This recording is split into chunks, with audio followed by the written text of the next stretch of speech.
Airline refuses to let dad board plane with baby. Then he finds note in his pocket. He was stranded without a single place to go as the day was getting later and later. It was only after he boarded the plane, thinking he was on his way home, that the unimaginable happened. Out of nowhere, a woman informed the new dad that he wouldn't be flying today and that he'd better come with her right now. It was April 2018 when Reuben Swift traveled to Phoenix. He was happier than he'd been in months, and he had good reason to be. Reuben had just become a father, but circumstances had not been kind to the new dad. On the day he heard the good news, he thought that things were finally looking up, but his happiness would be short-lived.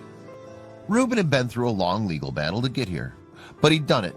The court had granted him full custody, which meant that he'd be allowed to fetch his newborn baby, Ruandria, and take her to his home in Ohio. He couldn't wait to meet her, but he had no idea that fate was about to throw him a loop. The joyous new father then left the hospital in Phoenix with his little Ruandria, now only a member of this world for a mere 4 days, and headed straight back to the airport to prepare for the flight to her new forever home. Everything was previously discussed and arranged with the airlines. But imagine the horror for the new father when, despite all of this, the ticket officer informed Reuben that none of this really mattered at all.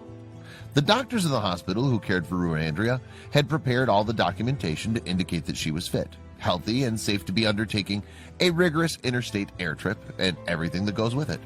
So how could this be happening now? Dumbfounded, Reuben could only listen as the ticket officer at Frontier Airlines explained why they would not be able to fly home.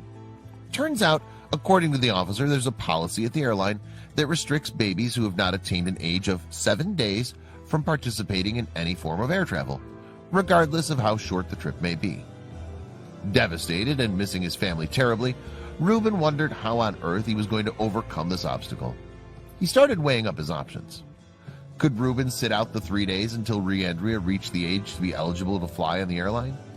Could he look for a different airline that doesn't have the same policy?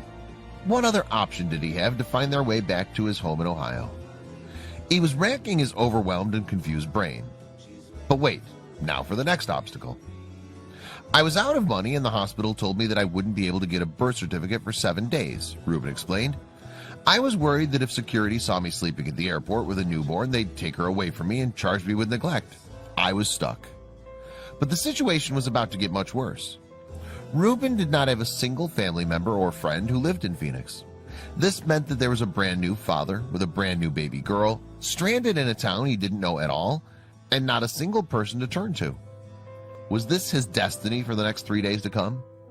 Starting to panic at the thought of not being able to give his new little bundle of joy the best possible care, he took control of his emotions and started to think rationally and positively. Suddenly, a face appeared. Then, with all the turmoil going through his head, he suddenly saw a face in his mind. He recalled that when he'd been at the hospital, he'd seen an elderly woman in the maternity ward at Banner University Medical Center, where he met his daughter for the first time. She turned out to be a hospital volunteer, and he saw her caring and caring for Ruandria.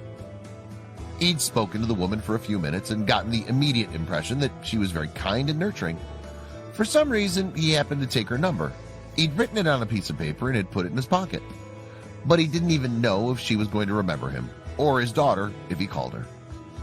Standing with a newborn in his arms, stranded at the airport, and with no other options presented to him, he gathered his thoughts and decided to follow his intuition. Pulling the crumpled note out of his pocket, he dialed the number and prayed when it began to ring. Please answer, please. Everything was writing on that phone call. This is where Joy Ringhofer steps into the picture, and the start of a beautiful and heartwarming story unfolds. Even her name is significant. This act of kindness, which began with only 3 days, turned into a lifelong connection and touched the hearts of millions of people all over the world. Joy invited Reuben and little Ruandria into her home with open arms. She said, "I'd such a strong feeling and that I needed to do this for him, and I know that he's a very kind and safe man to have in my home, and he's been a perfect gentleman." What started out as an extremely joyous occasion where he was going to fetch his newborn baby almost turned into a disastrous adventure when Reuben was to be stranded in a strange city with a brand new newborn baby girl. And after everything that's happened to him, he's now been taken in by a kind elderly lady, and suddenly he feels elated. This kind-hearted angel took care of him and his little baby girl, Ruandria. Reuben remarks that when he called her, she said that she was going to come and fetch him and take him home. Reuben still laughed and thought she was going to drive him all the way to Ohio, but little did he know she was going to take them into her home and care for them. Reuben remarks that she could easily have said that there was a problem and refused them. Instead, she made them part of her family, and even though they were complete strangers, it was never an issue. She fed Reuben and little Ruandria and made sure they were comfortable and happy. Joy would sit up at nights and hold little Ruandria as if she were her own. She even took her into her room at night and stayed with her and made sure she was warm and fed. Reuben was amazed and said, "I mean, who does that?" Joy formed such a strong bond with her and said she's just beautiful, wonderful. She's been so good, and Joy is going to miss her when she's gone. Over the next few days, she held, cared for, and loved the tiny baby. The three strange companions became so close they even went to the cemetery to visit the grave of the 78-year-old great-grandmother's husband, who had recently passed away of Parkinson's disease. Reuben was so taken in by this unconditional kindness and says Joy is Ruandria's grandmother, and Joy has gained a granddaughter. Reuben and his daughter had booked a flight to go back to Ohio, and the Frontiers Airlines said that they would waive any change fees associated with Reuben's travel this time around. How does the saying go? Too little, too late? When he was unable to board the flight with his newborn infant, they said his money would only be refundable in 7 days and were prepared to leave the young family destitute in a strange city with no money for food, supplies, or to get a hotel or a cab to make the ride back home. Fortunately, as the world works in mysterious ways, when Reuben Swift met up with this kind great-grandmother who took a leap of faith and saw that a fellow human being was in need of some love, caring, looking after, and human kindness. In this small act of kindness, so many new unbreakable bonds were formed: a family, grandmother, granddaughter, and a friendship. With the daunting task of suddenly becoming a single father and not being experienced or equipped to take care of a newborn, this experience has taught Reuben many lessons.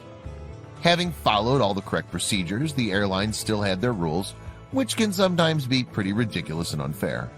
But he managed to keep his senses about him and used his best judgment by asking for the help of a retired caregiver, and a very good Samaritan at that. Nowhere in this story do we hear how the mother features in this dramatic saga. Somehow I don't think this is where the emphasis lies. Maybe she had difficult childbirth, didn't want the baby, or was unable to take care of her. Or one could assume anything else in the book. The fact remains that Reuben Swift rushed over to Phoenix to accept his newborn and did absolutely everything in his power to give little Ruandria the best possible chance at life. With the help of Joy Ringhofer, it was all made possible. And this wonderful grandmother should be honored and respected by all of humankind. She had absolutely no consideration for her own safety by bringing a complete stranger into her house, even with all the news about violence doing the rounds on social media. All she could see was another human being in need of help and love. Ruandria and Reuben flew home, but he made a promise to return to the woman who has become family, a stranger who has now become like a grandmother who gained a granddaughter. What Reuben learned from this experience is that in this crazy world there's still compassion. The blessed new father wants to spread this compassion by encouraging others to help those in need. Let's return to a time when we all cared about one another. That's what I'm hoping will happen, he said. What would your immediate reaction be when you see or hear of someone in need of help or just a little human kindness? Would you turn your head, look the other way, pretend you didn't see someone's dilemma? Or will you stretch out your hand and offer some human kindness? In the end, would you be able to say, like Reuben, "I'm grateful"?